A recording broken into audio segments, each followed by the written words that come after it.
que es realmente quien la ideó, es un ejemplo de, como ahora veremos, de utilidad social, de equidad y de humanidad en la inversión pública. María me la planteó.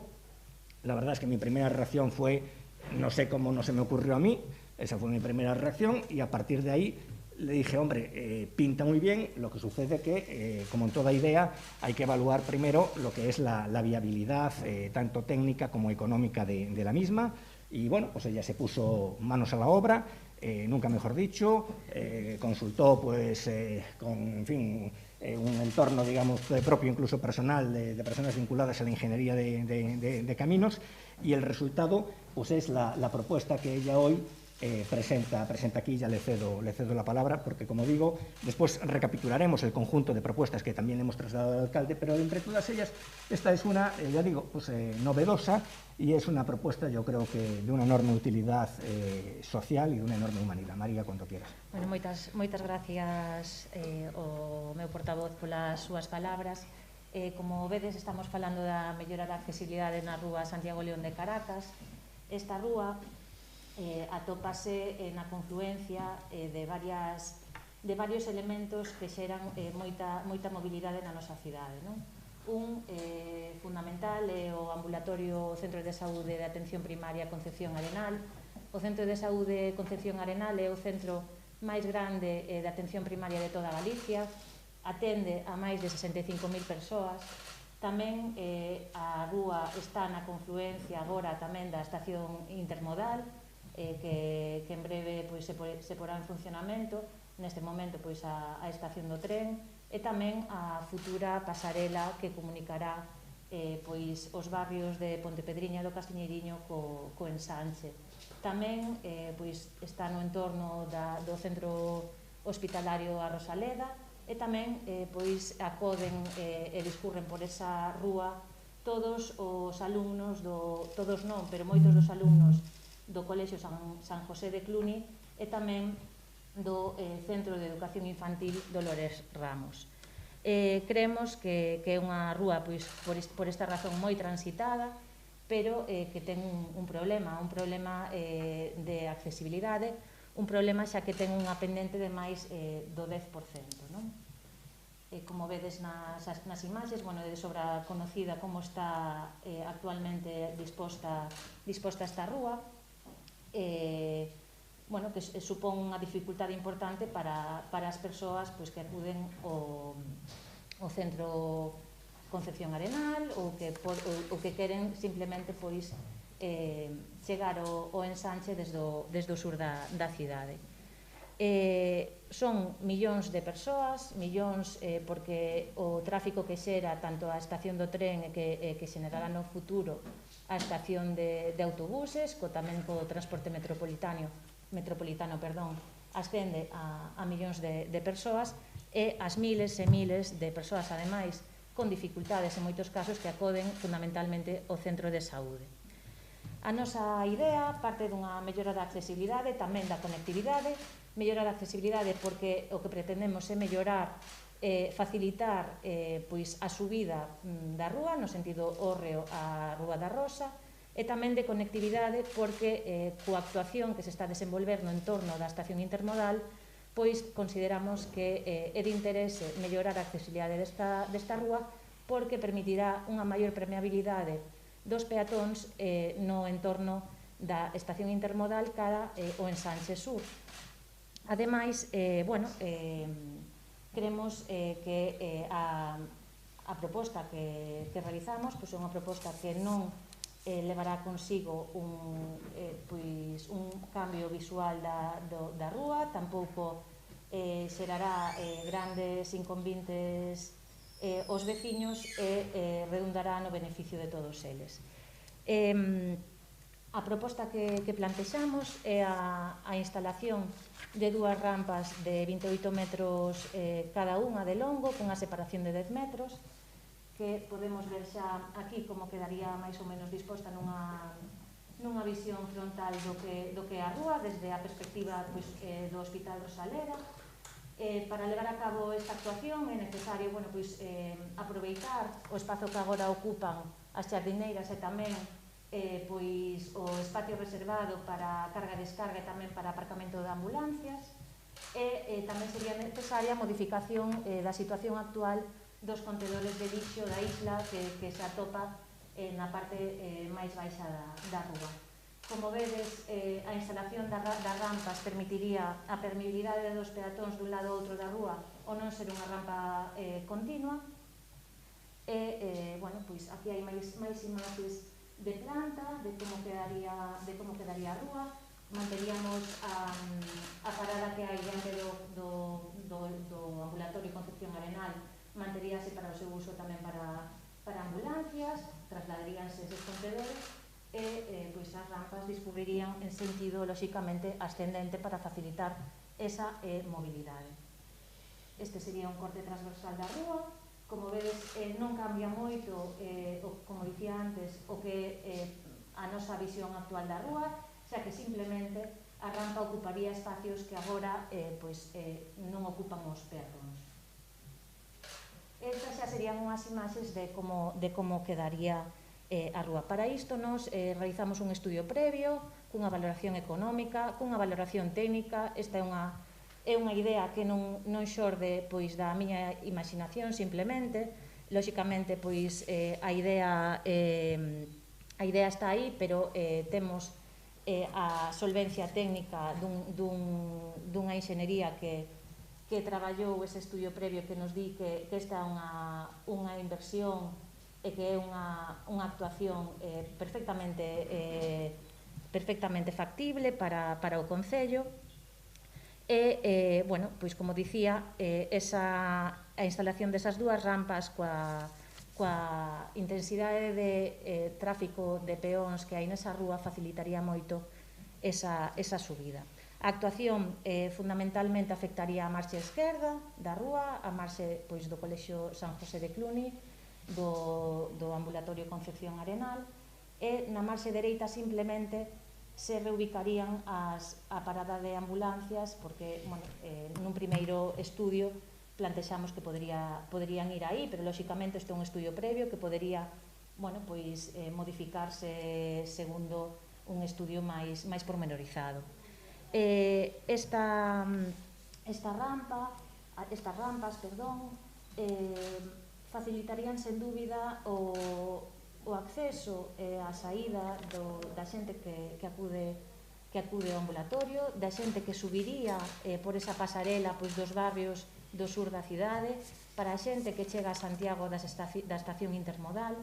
E pensemos nunha persoa con mobilidade reducida, unha persoa maior, unha embarazada, unha nai con nenos que ten que acudir ao seu pediatra, unha persoa que ten a súa saúde comprometida.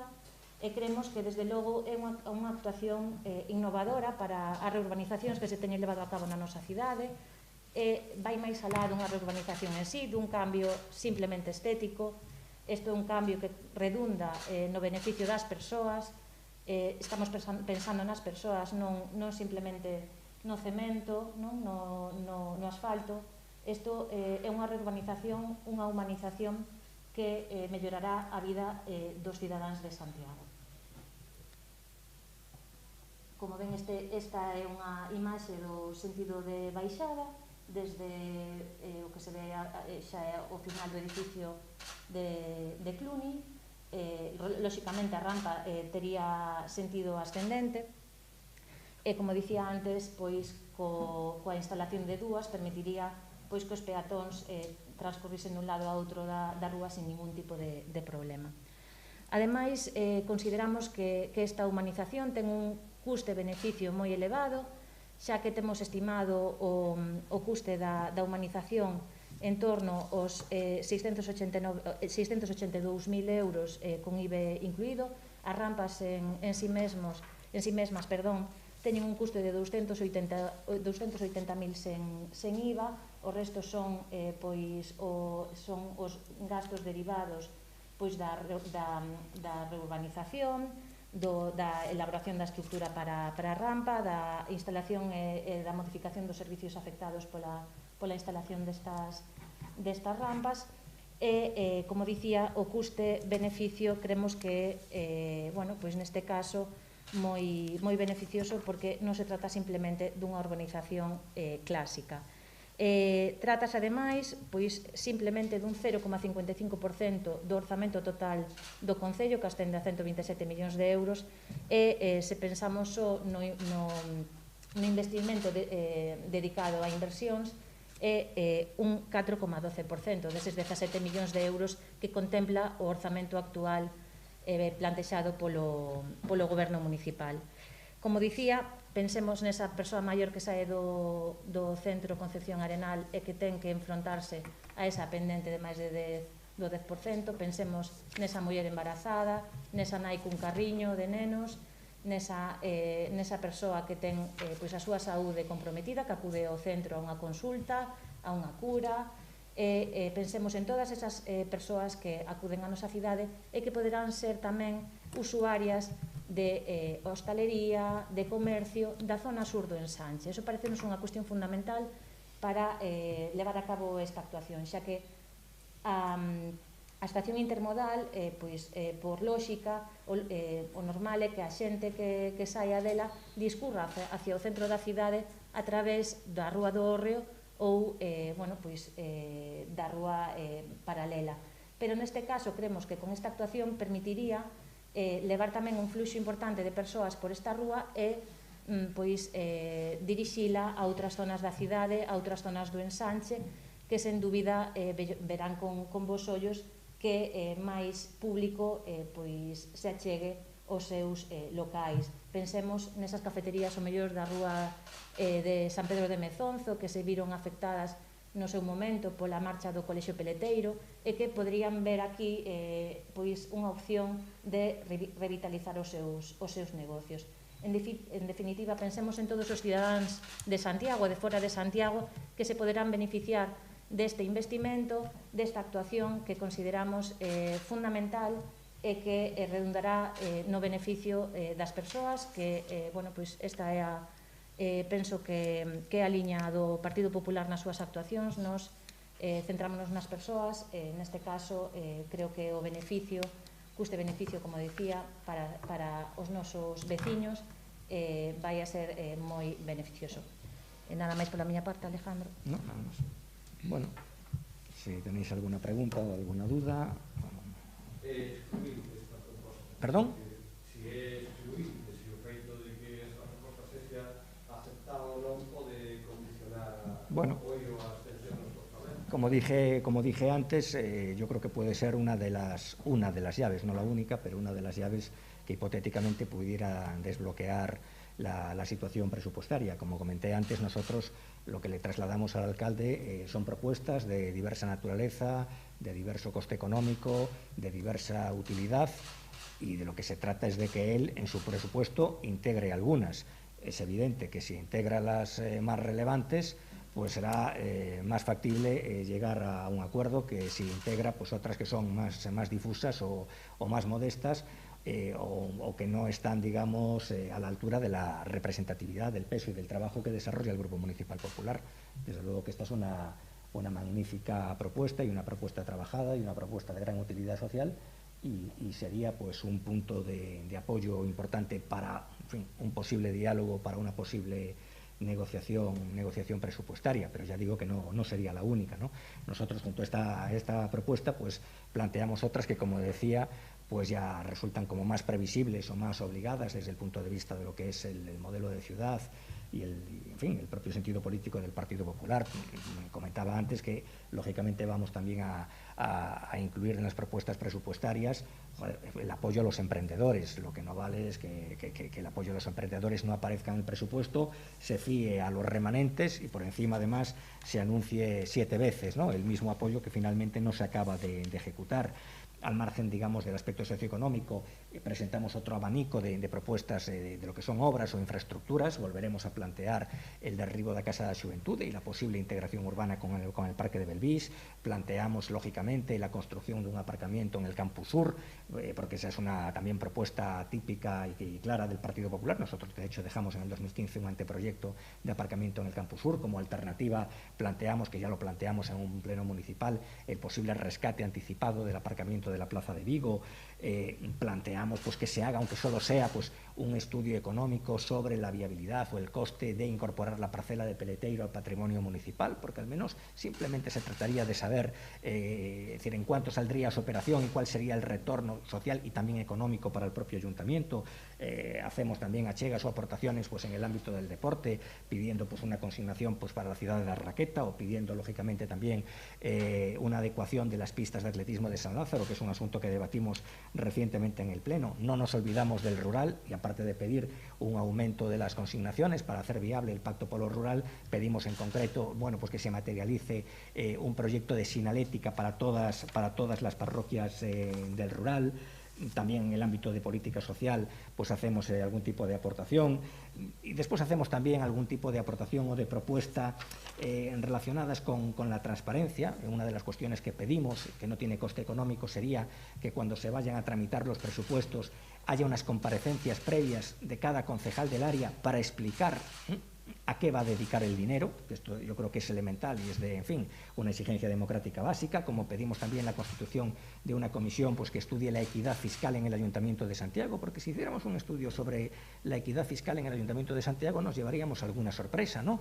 Y descubriríamos que al final pues, hay situaciones en las que hay ciudadanos pues, muy modestos que pagan impuestos o que pagan tasas y a veces las transferencias de rentas que se producen con la activación de la maquinaria presupuestaria no son de los más pudientes a los más humildes. A veces las transferencias de renta, paradójicamente, son de los más humildes a los más pudientes y estas cuestiones pues hay que analizarlas, ¿no?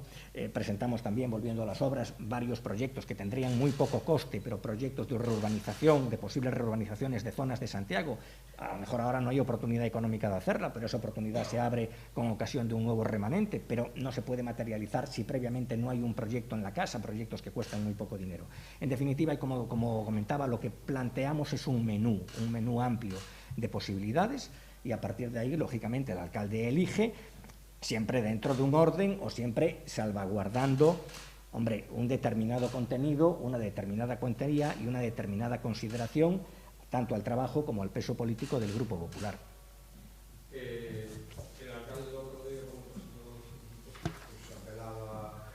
pues, no descartaba, pero decía que era muy difícil por experiencia conseguir el apoyo y apelaba a la responsabilidad para conseguir la abstención. Hablaba usted del capítulo 2, él hacía una mención especial a la necesidad de sacar el servicio de ayuda en el hogar, o sea, porque precisamente está compartida, ¿no? No sé si... Claro, pero la responsabilidad nos la tenemos que exigir todos. Nosotros nos tenemos que exigir una cuota de responsabilidad, pero él tiene una cuota mayor porque tiene algo más de representación política y sobre todo porque es el alcalde. Lo que no vale es exigirle responsabilidad a los demás y no exigírsela a sí mismo. El primero que tiene que ser responsable es él. Y lo que él tiene que entender es que un presupuesto municipal es competencia del Pleno. Él en el Pleno no dispone de mayoría y por lo tanto él tiene que ser lo suficientemente responsable como para persuadir a algún grupo a fin de que le garantice la viabilidad del presupuesto. Lo que no vale es ir simplemente a una opción que se mueva entre el victimismo y el chantaje. Por lo tanto, responsabilidad del Grupo Popular, por supuesto, pero responsabilidad también la tiene que haber por parte del Grupo de Gobierno y por parte del alcalde de Santiago. Vuelvo a insistir, un presupuesto es la expresión de una mayoría representada en el Pleno, y el alcalde por sí mismo no representa al conjunto de la mayoría. No digo la unanimidad del Pleno, digo una mayoría, y él tiene que hacer un esfuerzo y mover ficha.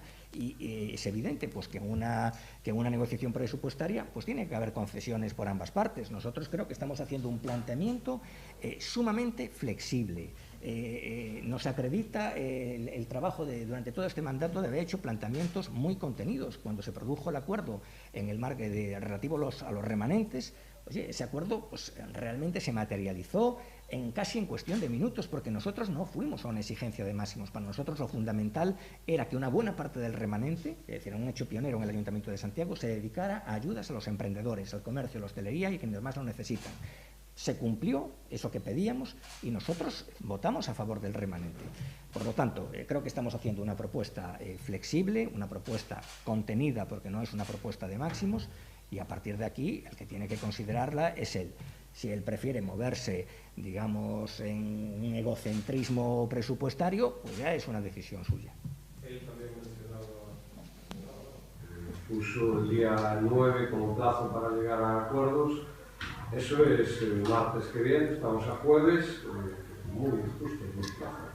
Sí, habrá que cantar aquello de reloj no marques las horas, pero bueno, o lamentarse y decir aquello de cómo era, todas las horas hieren y la última mata, yo qué sé, no sé.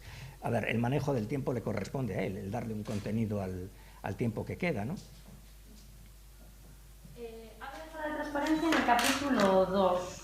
¿Puedes...? Sí, bueno, no solamente puedo, sino que después estaría encantado de mandarte, por ejemplo, el capítulo 2, y vas a entender pues lo mismo que yo, que llevo aquí muchos años, que es prácticamente nada. El capítulo 2, ¿qué es? Es una pena que no haya traído la clasificación económica. Es un conjunto de números, que son las partidas presupuestarias. En cada fila, junto a cada número, aparece un mínimo resumen de qué se dedica a eso, pero es un resumen, no ni un resumen, no puedo decir que sea un resumen, aparece como una especie de etiqueta. Entonces te dice, partida 200 barra no sé qué, no sé cuánto, tal. Gastos diversos, actividades, 190.000. ¿Qué es eso? Pero el capítulo 2, por ejemplo, el capítulo 2 del año pasado, yo contabilicé en partidas difusas, en consignaciones difusas, más de 3,5 millones de euros. Entonces yo puedo aceptar que se diga partida pues para el servicio de ayuda en el hogar, lo que sea, 2 millones, 3 millones, bueno, vale.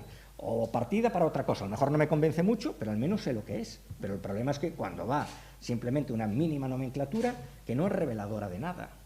Entonces, promoción turística, 400.000. Ya lo primero que te llama la atención es decir, oye, pero la promoción turística no se hacía desde Incolsa, que aparece aquí una partida de 400.000. Y segundo, dime más o menos a qué vas a dedicar esto.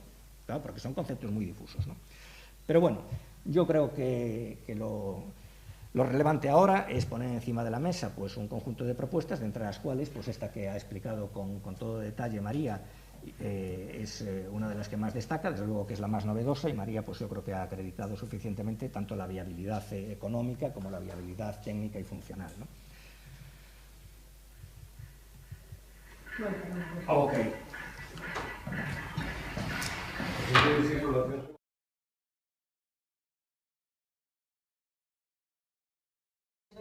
Bueno, es que se ven en las infografías. Sí, quiere decir que los coches seguirían... Sí, la calle no cambia su configuración actual. Lo único que hacemos es el espacio que hay, que yo creo que se ve en las primeras imágenes. Bueno, a ver si me la digo.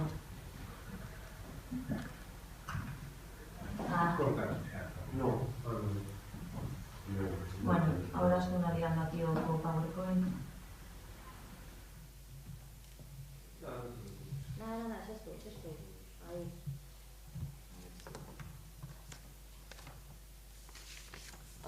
Este espacio que hai adicado no marxe esquerdo de subidas e no marxe dereito na foto, as xardineiras e tamén a... Bueno, pues ves aquí este cachiño de carga-descarga. Ese é o espacio que se ocuparía ca rampa. De feito, a acera a beirarrúa manteríase exactamente co ancho que ten agora mesmo. Non se modificaría.